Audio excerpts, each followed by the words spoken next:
You over to our MC for the evening, the beautiful Fred Cook. Thank you, Tommy. Well, our first guest is Miss Kathy Burke.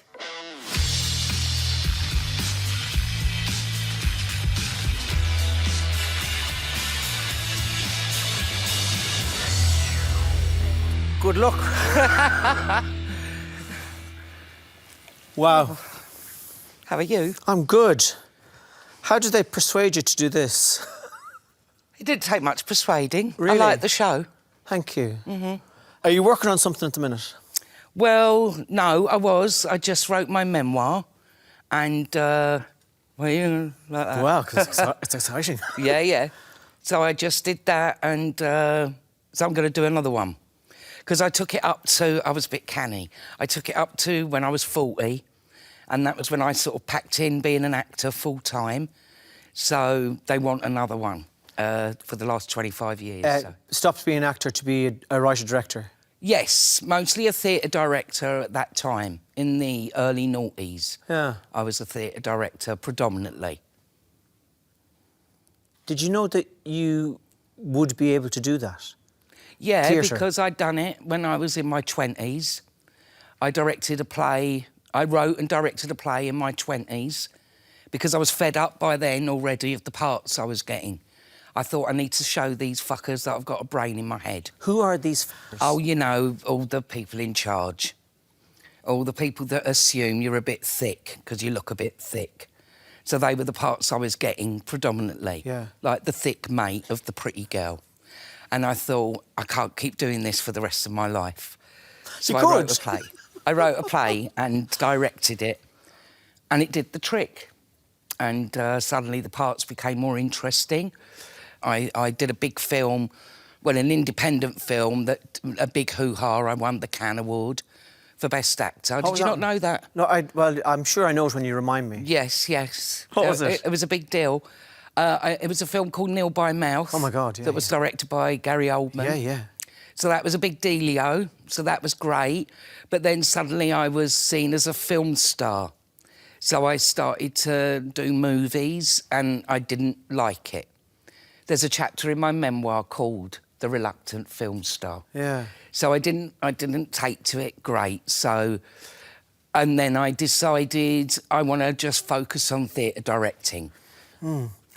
My memories of Nil by Mouth, which I haven't seen in a long time now. Me neither. Which is a kind of a rough around the edges East London kind of tough, violent movie. I don't know if I'm remembering it right.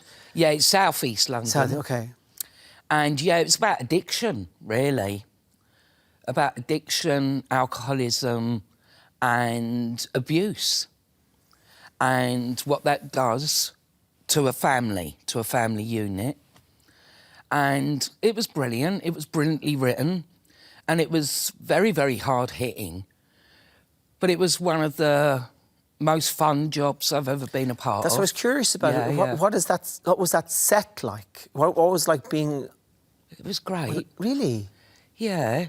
Well, because for a start, our director knew what he was doing. He'd already worked in Hollywood for 10 years, so he had so much more experience of being on a film set than any of us, you know. And the script was brilliant.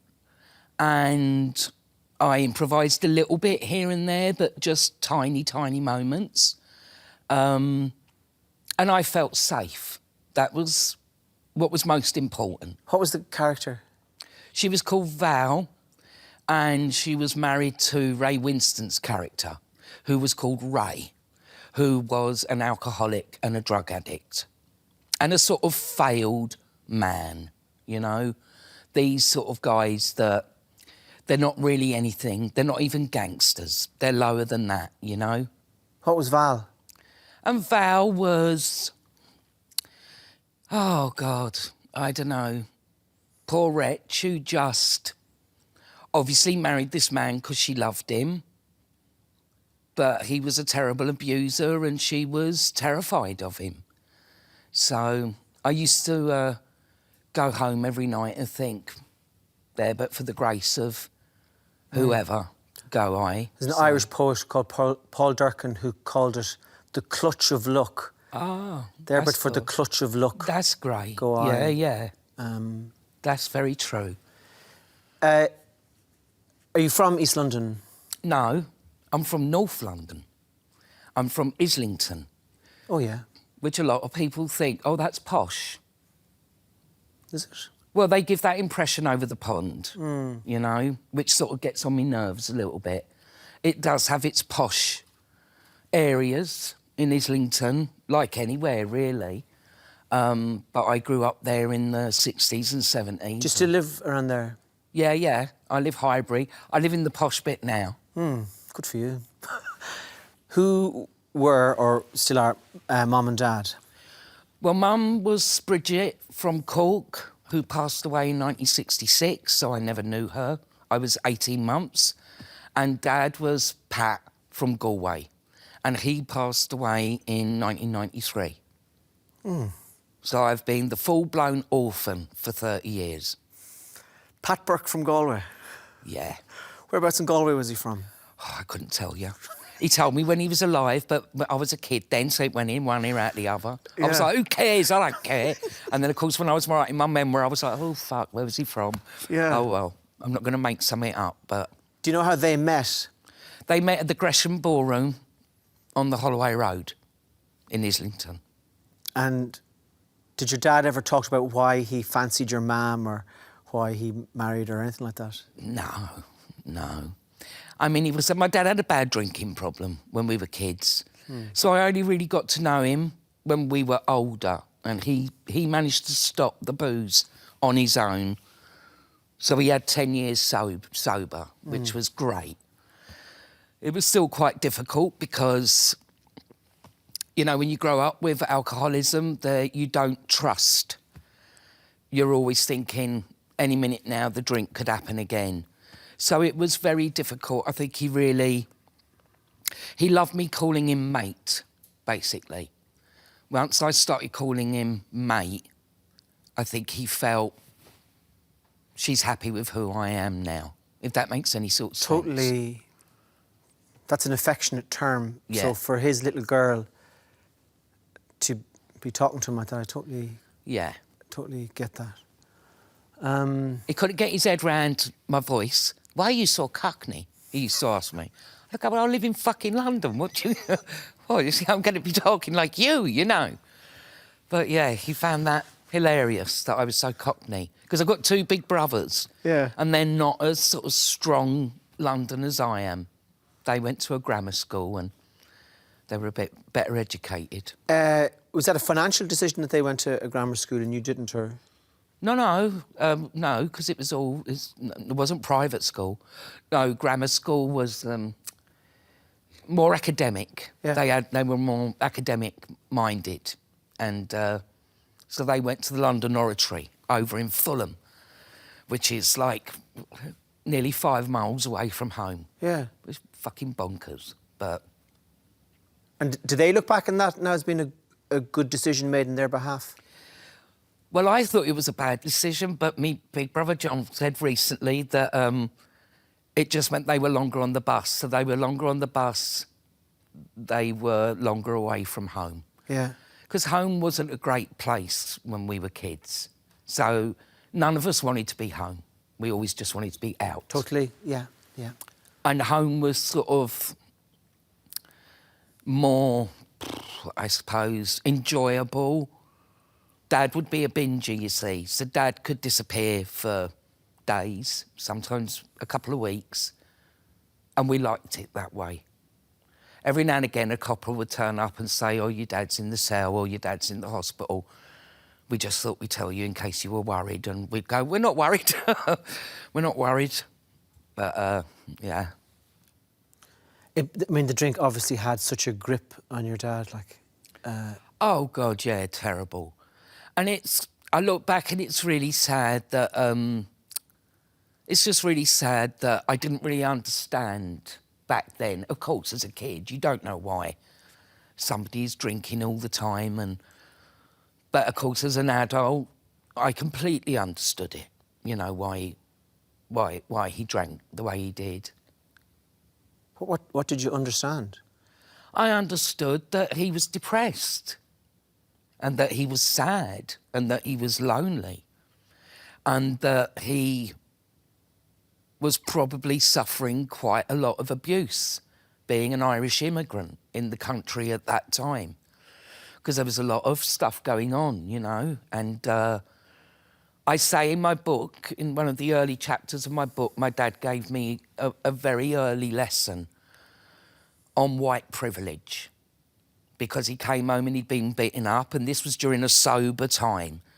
So he'd come back from work and he'd been beaten up, and he'd been beaten up because a couple of fellas asked him for a light in the street and they heard the Irish accent, so they gave him a good kicking. And when he was home and he was telling me about it, I was about 8 or 9, and I got really scared. And I was like, can you really get beaten up just for being Irish? And he said, think yourself lucky, at least we're not black. You know, he said they only knew I was Irish because I opened my mouth. And I look back and I think, God, that was an astonishing thing to tell a young kid. It's like, you know, we're still lucky. Yeah. You know? How did that make you feel about your Irish background? Oh, I didn't want to be Irish.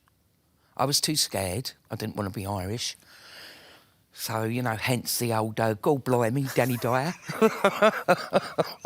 I think that's where it came from, you know. Whatever I'm going to be, or whatever you think of me, you're not going to think I'm Irish. Yeah, yeah. And then, of course, that all changed when I got older. You know, got into my teens, I got into punk. And then, of course... The Pogues. Well, that was later. Yeah. The Pogues was when I was in my 20s. And I knew the Pogues. Yeah. Was there a sense of kinship with Shane in the sense of the Cockney-sounding children of immigrants? I suppose it was when I finally was declaring I'm London Irish. Yeah. You know, I'm very proud to be London Irish.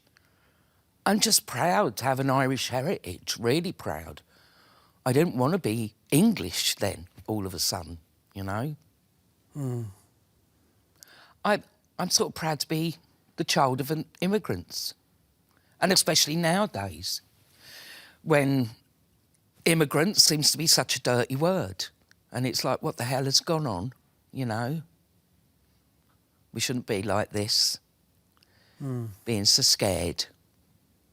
Do you talk about that much, about the hostility towards immigrants in the UK? Talk about it to who? I don't know. Friends or Yeah. or in public or anything like that? Or? Not so much in public. You know, I've sort of calmed down a little bit. I had a great old laugh on Twitter for a few years. I had a great time. Does that mean you got into trouble and you enjoyed it, or...? Yeah, I loved it. What did you do? Oh, I just, you know, I don't know. Am I allowed to swear on this, you know? I'd say so. I think my great Twitter moment was there's a geezer over in England called Toby, what's he called? Because there's a Toby who's an actor who's lovely. There's Toby Young. That's the fella. Anyway, something had happened with him. I don't know what it was. And there was a big old hoo-ha. And this was in the morning, because I was on my way to go to rehearse Oscar Wilde's Lady Windermere's Fan. And Boris Johnson, who wasn't yet the Prime Minister, Boris Johnson did a tweet and said, I think Toby's great. I don't know what the problem is with Toby. He's a decent fella, he's a decent fella. So I quoted Boris Johnson and I just said, he's a cunt and so are you. And by the time I got into work to rehearse Wilde's Lady Windermere's Fan, it had gone nuts. And it was great. I was delighted with myself. Very pleased. Oscar Wilde would have been proud of that. I think he would. Oh, yeah. I think he would, definitely. It's a late night show anyway, this, is it? Yeah. Have you been in therapy much? Yeah, I did a bit of therapy, of course. Bloody Nora, you can't be in this industry without having a check-up from the neck up. Yeah. Yeah. was that thing you mentioned earlier on about when you're living with, say, the mood swings of a binge drinker or whatever, about trust. So that's the thing of, even if Dad is being really nice right now, it has no foundation. Yes. Did you say everything that you wanted to say to your dad about stuff before he passed away? No. Because he was dying. And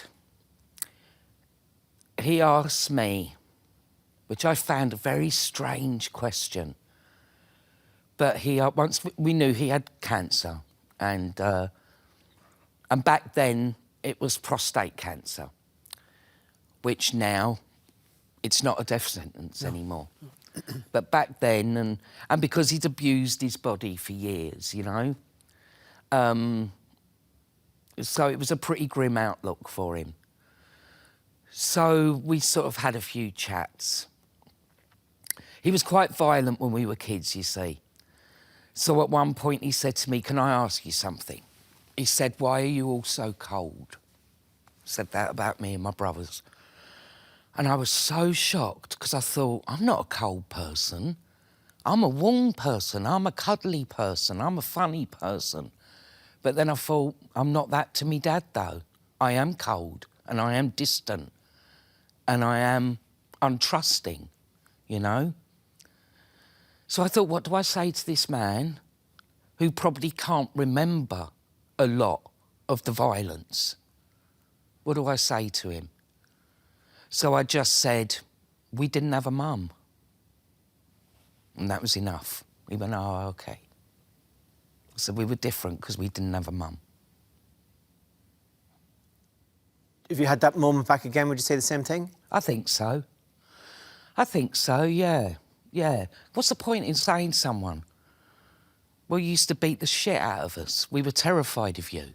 Do you know what I mean? What's the point in saying that to someone who's now weak and also can't right the wrongs, you know? So I just wanted to be kind. Can you recall the last thing that you said to each other? Yes, because I write about it in the book. So maybe buy the fucking book, and then you see. Don't tell us that. No, I'm not giving it away here. Did you do an audio version of the book? I did. Helena Bonham Carter reads it. No.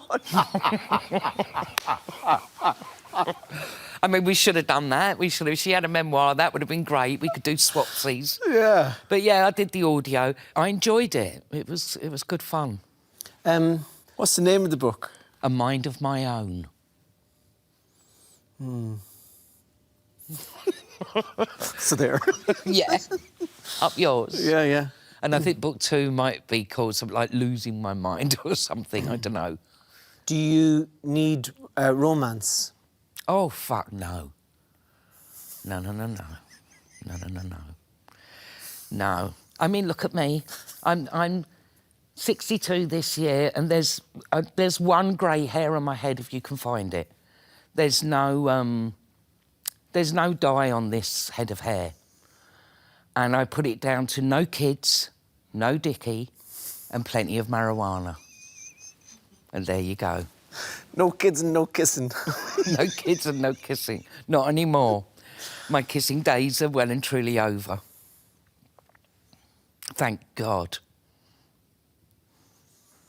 Although I had great times, listen. Yeah. I did have good times, but the big love never really happened. And that thing of reaching a place where, because you don't have kids and you're not married and you're not of the kind of a freedom or something, is it? Or Oh, yeah. you know, I'm totally free. Yeah. Even more so when the dog died.